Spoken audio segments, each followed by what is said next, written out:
இன்னைக்கான வீடியோல கேக் செய்ய போறோம். என்ன கேக்? சரி போய் ஃபர்ஸ்ட் மிக்ஸ் எடுங்க. மெயினான இன்கிரிடியன்ட் இல்லையா?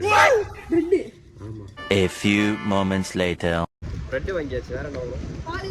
அது வீட்ல இருக்கு. என்ன இன்கிரிடியன்ட்ஸ்னா? இது ஃபர்ஸ்ட் 3 முட்டை உடைச்சு ஊத்தணும்.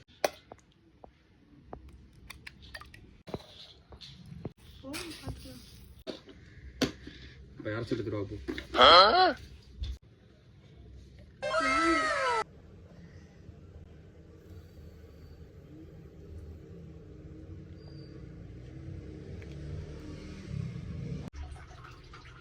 நம்ம தயார் பண்ண கேக் ரெடியாக 30 minutes. 2 hours later.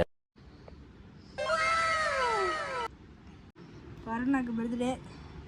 கேக் வெட்டுறாங்க. சைஸ் நல்லா உழுகுதுடா. Happy birthday to you.